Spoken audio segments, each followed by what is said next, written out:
Assalamualaikum warahmatullahi wabarakatuh. Sobat RH sekalian, jumpa lagi kita di channel yang keren ini. Keren cadas. Ya, Sobat RH sekalian, tadi ada peluru luar biasa dari Denny Indrayana.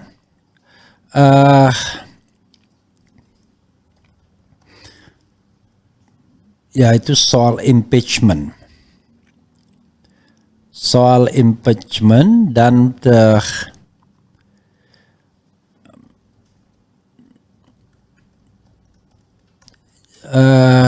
soal impeachment, dan ini ada juga dari Faisal Assegaf ya, yang juga bicara tentang impeachment. Ini Faisal Assegaf. Jadi menarik sobat daerah sekalian ya. Saya sedang approach kepada Denny agar bisa interview langsung ya. Tetapi insya Allah besok insya Allah ya. DPR diminta segera makzulkan Jokowi. Faisal Assegaf, tanpa dia pemerintahan akan berjalan lebih damai. Masa sih? Oke. Sebagaimana diberitakan oleh Liberté atau suara.com. Coba kita lihat apa versi dari Faisal Assegaf ini. Kritikus Faisal Assegaf kembali buka suara terkait dengan manuver cawe-cawe yang akan dilakukan oleh Presiden Joko Widodo Jokowi jelang Pilpres 2024. Dirinya meminta hal tersebut segera dihentikan dan kepala negara tersebut mendapatkan tindakan tegas, yaitu pemakzulan oleh Dewan Perwakilan Rakyat DPR. Menurutnya Jokowi sudah, kalau pemakzulan itu oleh MPR ya, tetapi the initial of impeachment dari DPR. Menurutnya Jokowi sudah tidak bisa membedakan posisinya sebagai seorang presiden dan seorang petugas partai karena syahwat politiknya yang kuat. Faisal menuturkan jika pemakzulan dilakukan, tak hanya mantan gubernur tersebut dapat berpolitik sebebas-bebasnya, namun demokrasi juga ikut terjaga. Maksudnya apa? Oke. Tak hanya mantan gubernur tersebut dapat berpolitik sebebas-bebasnya, namun demokrasi juga ikut terjaga. Maksudnya Anies atau siapa? Toh tanpa Jokowi pun pemerintahan akan berjalan lebih damai, netral dan berwibawa.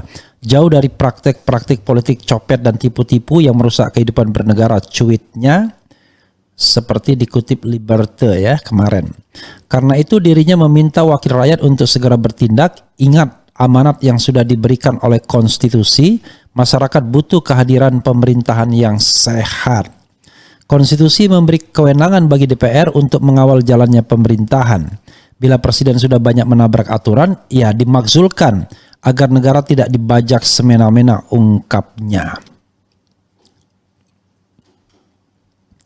DPR mesti tampil membuat sejarah cemerlang, berpihak pada rasa keadilan rakyat, menyapu kekuasaan yang korup, mengkhianati sumpah jabatan, dan sebagainya, pungkasnya. Maksudnya DPR mesti tampil membuat sejarah cemerlang, berpihak pada rasa keadilan rakyat, menyapu kekuasaan yang korup. Oh, maksudnya menyapu kekuasaan yang korup dan mengkhianati sumpah jabatan dan sebagainya. Jadi harus paham ya. Diketahui Presiden Joko Widodo atau Jokowi akhirnya turun mengklarifikasi tentang pengakuannya yang akan cawe-cawe politik jelang Pilpres 2024. Nanti videonya di video yang cawe-cawe yang kemarin, yang baru saja klarifikasi itu diputar lagi ya. Hal itu diungkapkan melalui Koordinator Presidium Majelis Nasional KHMI Ahmad Doli Kurnia di Istana Kepresiden. Ternyata Jokowi ingin ada keberlanjutan. Tadi beliau sampaikan klarifikasi soal cawe-cawe. Jadi konteksnya Presiden sebetulnya ingin menyampaikan kepada siapapun yang akan menjadi penerus atau presiden dan wakil presiden pada periode akan datang, itu harus mempunyai persepsi yang sama dalam menghadapi realitas yang tidak mudah, tetapi peluangnya besar, katanya dikutip dari Tempo Selasa. Ya, sobat daerah sekalian, itu bicara keberlanjutan dengan Doli Kurnia. Tapi kalau dengan PDIP kemarin, ya, yang di samping Megawati soal jelaskan cawe-cawe, nanti diputar lagi ya videonya, video yang kemarin yang gugup kiri kanannya itu sobat daerah sekalian, dia bicara soal riak-riak pemilu. Jadi riak-riak pemilu itulah yang katanya membuat alasan dia cawe-cawe. Padahal kalau kita lihat ya, pertanyaannya adalah riak-riak pemilu itu siapa yang istilahnya apa? Siapa yang menciptakannya? Kan riak-riak pemilu itu bisa diciptakan dari cawe-cawenya presiden. Kalau seandainya pihak lain yang kemudian menciptakan riak-riak pemilu, ya kita bicara tentang tugas umum pemerintahan, tidak perlu cawe-cawe. Seperti yang saya katakan, tugas umum pemerintahan itu adalah menjaga situasi aman, damai, tentram, ya, dan baik untuk pemilu. Jadi menciptakan an equal field untuk proses berpemilu.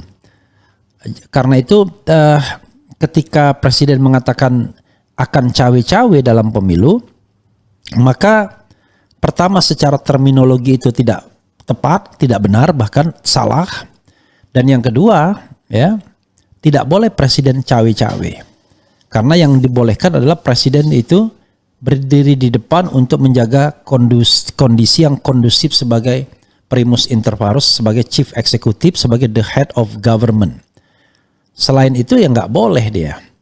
Karena cawe-cawe itu adalah ikut-ikutan, campur tangan, ikut membantu dan lain sebagainya. Nah, dalam konteks pilpres, presiden tidak boleh cawe-cawe, tidak boleh ikut-ikut membantu, apalagi cawe-cawenya itu bicara tentang keberlanjutan, memenangkan orang yang sevisi dengan dia dan lain sebagainya. Nggak bisa. Kalau presiden baru terpilih, sebagai warga biasa, dia sampaikan saja aspirasinya, kan begitu. Kalau memang bagus apa yang diletakkan Presiden Jokowi, tentu akan dilanjutkan presiden berikutnya. Persoalannya, terkesan presiden tidak percaya diri. Itu the point is, ya, itu poinnya. Kok bisa presiden tidak percaya diri gitu? Oke, sobat RH sekalian, kita lihat intip-intip dulu polling kita yang disampaikan tadi, ya, sampai menjelang zuhur. Oke, apakah Anda mendukung usul Denny agar DPR menggunakan hak angket dalam rangka pemakzulan Jokowi? 11.000 yang sudah voting, mendukung Denny itu 95%, tidak mendukung Denny 5% saja. Jadi mayoritas mendukung.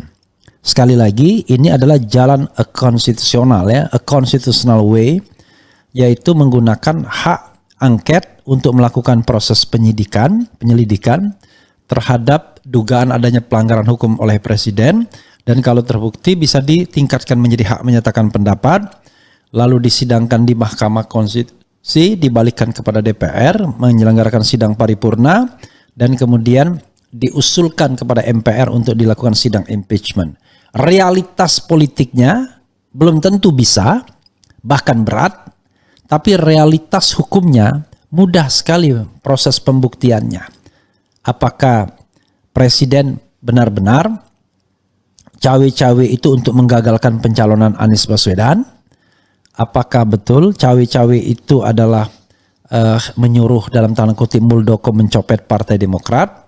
Apakah betul cawe-cawe itu adalah menggusur ketua umum partai yang tidak searah dengan dirinya dalam hal menentukan arah koalisi? Jadi itu sobat era sekalian, ya. Oke, dan ada tambahannya sebenarnya, ya, nanti kita akan bahas lebih jauh. Tambahannya dari Jimli Asidiki, tambahannya dari Hozinuddin. Dari Hozinuddin soal ijazah palsu, dari Jimli Asidiki pemberhentian Hakim Aswanto.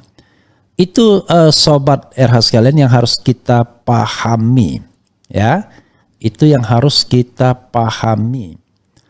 Jadi bernegara itu tidak boleh seenaknya walaupun dia presiden, ya.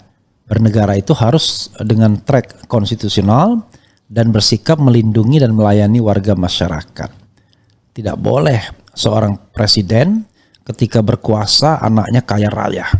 Kenapa? Karena potensial menyalahgunakan jabatan pastinya.